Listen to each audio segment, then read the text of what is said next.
l'immersion du Grand Live qui nous emmène ce soir au cœur du bassin gazier du Levant. C'est le nom donné à ces milliards de mètres cubes de gaz naturel qui ont été découverts au large d'Israël. Alors évidemment, ces gisements représentent une manne indéniable pour Israël, mais le cadeau pourrait être empoisonné. C'est ce qu'avance un mouvement protestataire qui dénonce la localisation du projet d'extraction. Il est susceptible de porter atteinte à l'environnement. C'est une enquête menée par Maël Benoliel.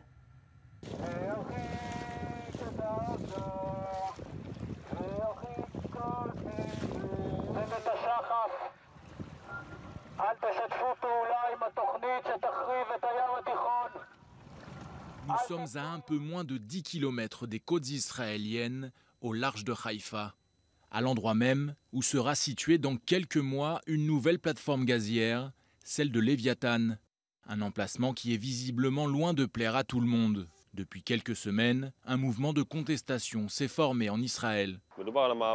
Il s'agit d'une lutte pour éloigner la plateforme de gaz. Ce projet prévoit que la plateforme se situe à une courte distance des plages israéliennes, une distance dangereuse sur beaucoup de points, avec des conséquences sur la pollution de l'air, de la mer, des plages. Donc nous voulons éloigner le danger comme c'est le cas avec d'autres projets, à savoir au-dessus de la nappe de gaz. Sur 100 projets semblables, 97 se déroulent comme ça. Israël serait donc une exception dans le monde en matière d'extraction de gaz en mer. Installer une plateforme gazière à moins de 10 km des côtes est une grave erreur selon les membres de Shomrei Habayit, les gardiens de la maison en hébreu. Face au refus des autorités israéliennes de revoir leur plan, ces activistes environnementaux ont décidé de tout faire pour stopper ce projet, en installant notamment leur QG ici, où se trouvent les tuyaux qui devraient acheminer le gaz depuis la plateforme vers la terre ferme.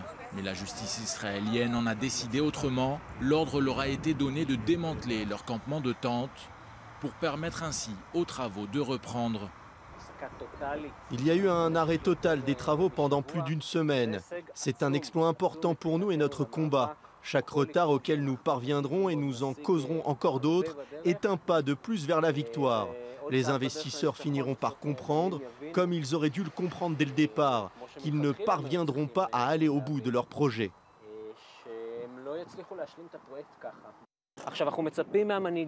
Nous attendons de nos dirigeants de défendre nos intérêts face aux compagnies de gaz. Et si le ministre de l'énergie Yuval Steinitz n'a pas cette force, on peut le comprendre, mais qu'il prenne ses affaires et qu'il démissionne.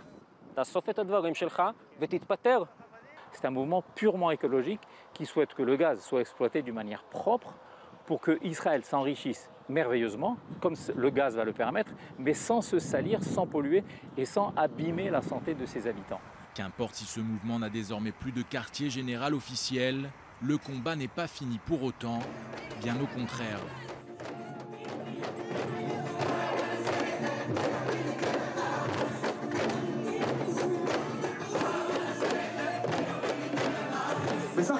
Nous nous sommes rassemblés pour faire déplacer une plateforme et nous y arriverons. Merci à vous tous. Ils sont plusieurs milliers de personnes à s'être rassemblées place Habima à Tel Aviv pour manifester. Tous appellent le gouvernement à réagir. Il faut se réveiller. On met en place nous-mêmes une bombe chimique à retardement à moins de 10 km de nos plages. Pas besoin d'attendre les missiles de l'Iran. En Israël, l'indice de qualité de l'air est l'un des plus mauvais parmi les pays de l'OCDE. Et ce n'est pas sans conséquence. Plus de 2000 personnes décèdent chaque année à cause de la pollution.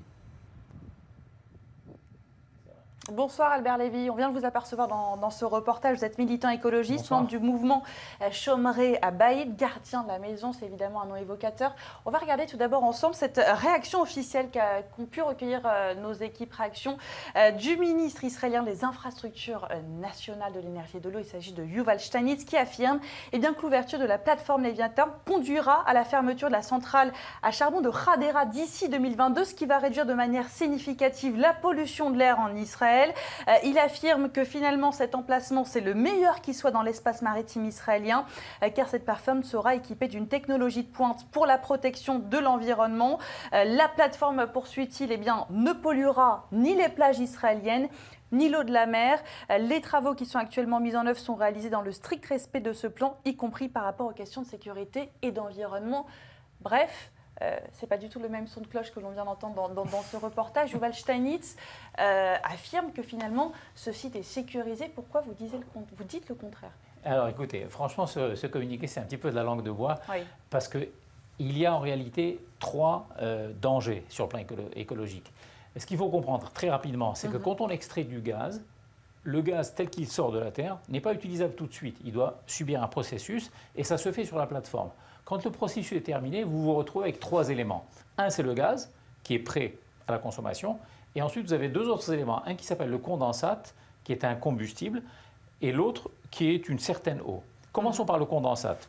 Le condensate, comme je le disais, c'est un combustible qui a une valeur économique, ça se vend, mais il est extrêmement polluant parce qu'il est très léger, très liquide, il se mélange à l'eau de mer au lieu de flotter, comme par exemple comme du pétrole, et par conséquent, s'il se déverse dans l'eau de mer, et il peut se déverser pour 2 raisons. D'une part, s'il y a un accident, et malheureusement, avec toutes les garanties de toutes sortes que l'on a, l'histoire des plateformes est pleine d'accidents, et d'autre part, il peut très bien y avoir un accident. Une attaque militaire, soit un missile, soit un attaque terroriste, on est malheureusement encore en guerre. En tout état de cause, si le condensate se déverse dans l'eau de mer, il se produira plusieurs choses. Premièrement, on ne pourra plus nager, ça peut sembler pas grave, mais on pourra, pour moi en tout cas oui, qui suis un nageur, en mer en particulier, ça me dérangerait beaucoup. On ne pourra plus nager. On ne pourra plus nager, mais ça, ce n'est pas le plus grave problème. Le second problème, c'est qu'on ne pourra pas du tout consommer les poissons pratiquement de toute la Méditerranée orientale. Et le troisième problème, qui est le plus grave de tous, c'est qu'aujourd'hui, 70% de l'eau que l'on consomme, celle que vous utilisez, celle que vous buvez de votre robinet avec laquelle vous vous douchez, c'est de l'eau qui vient des usines de dessalement, de désalinisation. Et par conséquent, aujourd'hui, la technologie du dessalement ne permet pas de séparer le condensat de l'eau de mer. Ce qui veut dire que s'il y avait un accident et que le condensat se déversait dans la mer à seulement 9 km des côtes, les usines de dessalement seraient au chômage et en réalité, on n'aurait pas assez d'eau ou alors il faudrait faire un quota, donner quelques heures d'eau par jour à chacun des foyers en Israël. Et pourquoi Israël prend tous ces risques? Eh bien, c'est parce qu'une décision mauvaise a été prise par des fonctionnaires, ce sont des choses qui arrivent, qui ont recommandé ça à des politiques, ce sont des choses qui arrivent dans l'histoire des décisions administratives, et donc c'est une mauvaise décision qu'on peut encore changer. Le deuxième problème, à part le condensate, c'est que sans qu'il y ait aucun accident, dans le fonctionnement normal, quotidien de la plateforme, se déverseront chaque jour 800 mètres cubes d'eau qui seront avec une forte concentration de plomb et de mercure, qui sont extrêmement dangereux pour les poissons dans un premier temps et pour nous dans un deuxième temps, que l'on nage ou que l'on mange les poissons.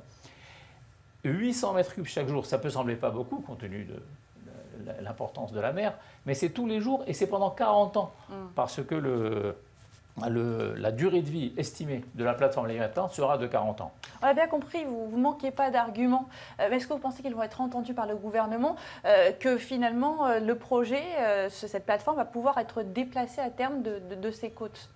Je pense qu'il y a une forte chance parce que je sens autour de moi d'abord une prise de conscience. Je veux dire, récemment j'ai pris un taxi et le chauffeur de taxi m'a pratiquement dit ce que je viens de vous dire. Parfaitement au courant qu'il vaut mieux déplacer la plateforme à 120 km des côtes, parce que la chance, c'est que le puits Léviathan est à 120 km des côtes. Donc il faudrait simplement mettre la plateforme au-dessus du puits, et en plus en utilisant une technologie qu'on appelle la technologie FPSO, c'est un sigle en anglais qui veut dire Floating Production and Storage Offloading, qui permet d'une part de ne pas créer du tout de tuyaux de condensate. Les tankers viennent chercher le condensate sur la plateforme, donc on élimine le résidu condensate.